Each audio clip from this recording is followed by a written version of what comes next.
ketiga langkahnya sama. Jadi nanti ininya jangan lupa ya dipegang ya.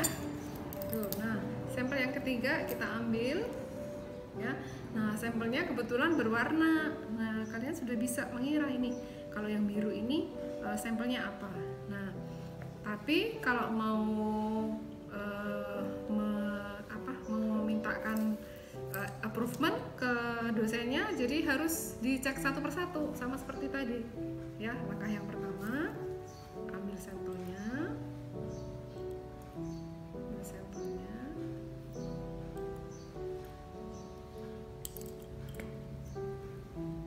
terus tambah HCl. Nah HCl selalu di awal harus dilakukan, tambah HCl.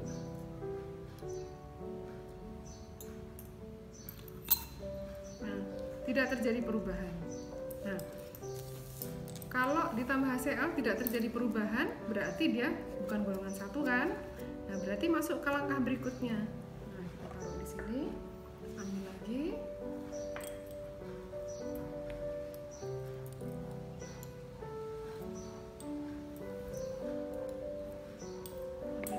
Kemudian reaksi berikutnya adalah Na2S. Jadi kalau ditambah HCl tidak terbentuk perubahan atau tidak ada endapan, itu ya tidak berubah warna, berarti kita langsung masuk ke langkah berikutnya dengan Na2S.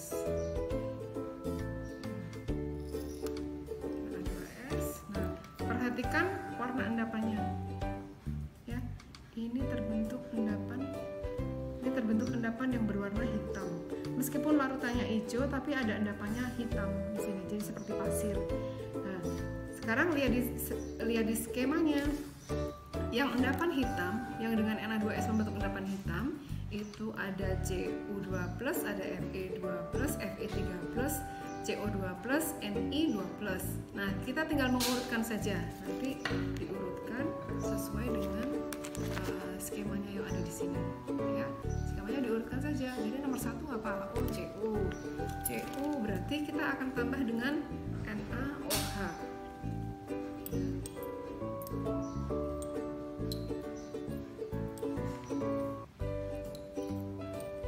Terus ditambah dengan NaOH. Nanti kita lihat hasilnya.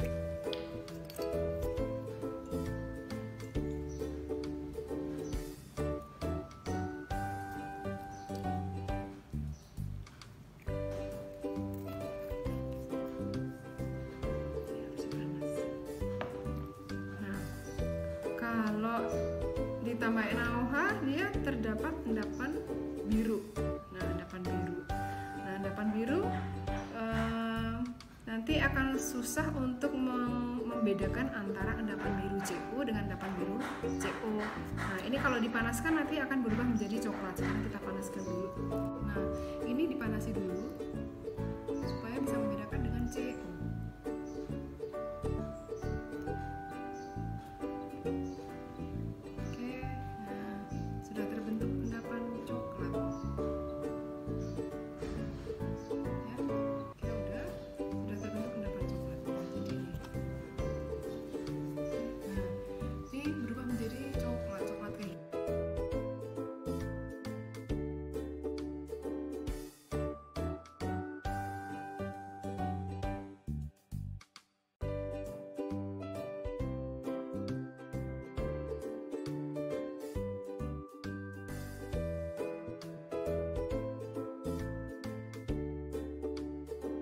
Ini tadi kan sudah terbentuk endapan coklat. Nah, endapan coklat kalau dipanasi membentuk endapan coklat berarti dia Cu.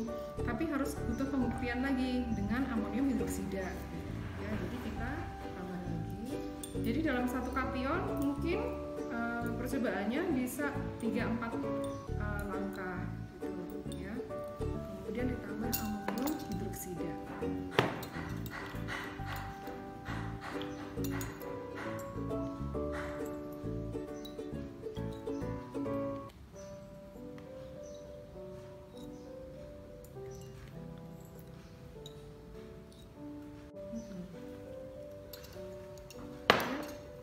Jadi kalau ditambah amonium hidroksida warnanya menjadi biru muda dibandingkan dengan sampelnya. Ya, agak beda ya.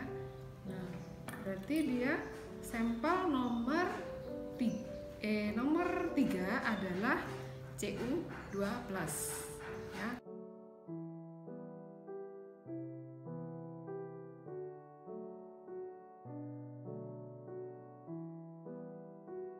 Kita lanjut ke sampel nomor 4. Nah, sampel nomor 4 warnanya pink. Nah, kalian tadi sudah tahu kan kalau yang warnanya pink itu apa? Gitu ya, tapi kita harus tetap cek satu persatu. Ya, langkahnya sama. Jadi nanti ikutin skemanya aja ya. Nah, nanti kalau ikutin skemanya pasti ketemu tabelnya apa. Gitu ya. Nah, yang pertama tambah HCl. Ditambah HCl. Oh, ternyata nggak terjadi perubahan. Berarti dia bukan golongan 1 ya. Kita lanjutkan lagi. Nih, kalau yang tidak ada perubahan berarti langkah yang kedua adalah ditambah dengan Na2S. Ya, ini lagi sampelnya.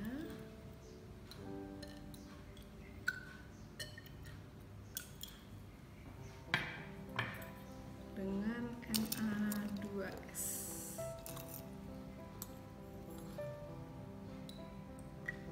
Oh, ternyata dia endapan hitam. Endapan hitam ada Cu, Fe2+, Fe3+, ada Co2+, ada Ni2+. Tadi Cu2+ kan sudah ketemu ya, warnanya beda dengan sampel nomor 4. Jadi Cu kan sampel nomor 3 tadi. Nah, sampelnya kan beda, berarti kan dia bukan ya. Berarti kita ke langkah berikutnya. Ya, langkah berikutnya dengan reaksi NaOH. Jadi sampelnya lagi ditambah dengan NaOH.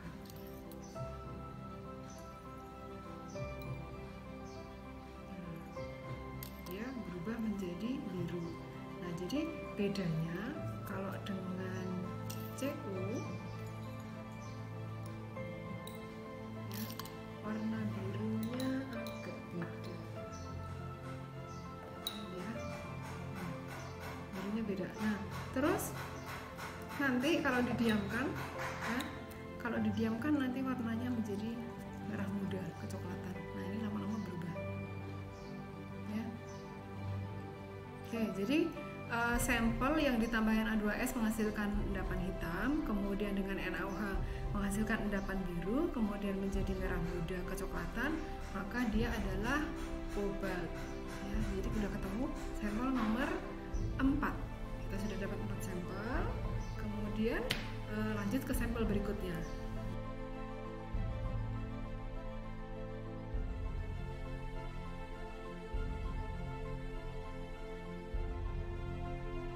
Sampel nomor 5. Nah, sampel nomor 5 nggak berwarna. Nggak bisa menebak ini ya kalau nggak berwarna gini. Jadi nggak bisa mengira-ngira. Nah, langkahnya sama. Langkahnya sama. Ya. Jadi setiap kali dapat sampel harus direaksikan dengan HCl supaya tahu dia di golongan berapa, kemudian bentuk perubahan warnanya seperti apa, endapannya apa, ya. Tambah HCl. Tambah HCl tidak ada perubahan warna. Berarti kita maju ke langkah berikutnya. Ya.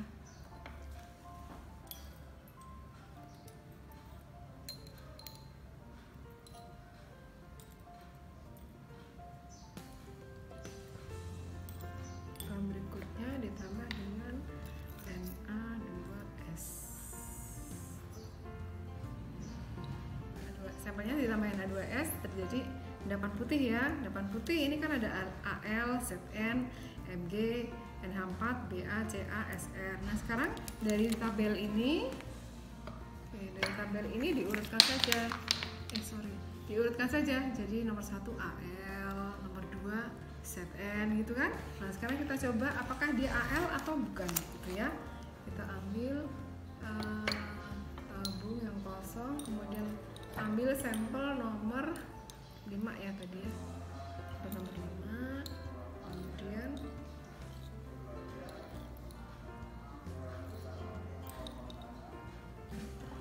Kemudian kan kita nggak punya marin alkohol tuh. Nah, Terus nanti kita lihat di buku panduan. Nah, di buku panduan kan ada step-stepnya nih. Ini kan ada beberapa untuk menguji AL nih. Ditambahin A2S, terjadi endapan putih, tadi sudah. Terus yang nomor 2 kita nggak punya, jadi ke yang nomor 3 tambah amonium hidroksida encer. Nah, ditambah. Oke, ini tambah amonium hidroksida encer. Nanti kalau dia terbentuk endapan putih, berarti dia adalah AL. Oke, jadi ini ditambahin A4OH, kan nggak terbentuk apa-apa nih, nggak terjadi, tidak ada perubahan, tidak terbentuk endapan putih, berarti dia bukan AL. Nah, kalau bukan AL berarti kita ke step berikutnya. Step berikutnya ya, kemungkinan dia adalah ZN. Nah, maka kita ambil lagi sampelnya. Ini sampel kita ambil. Ya.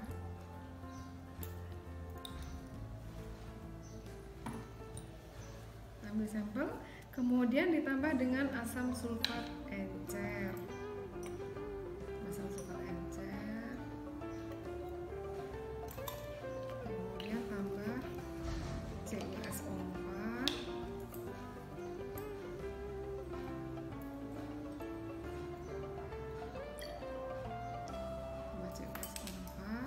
Kemudian tambah amonium thiocyanat.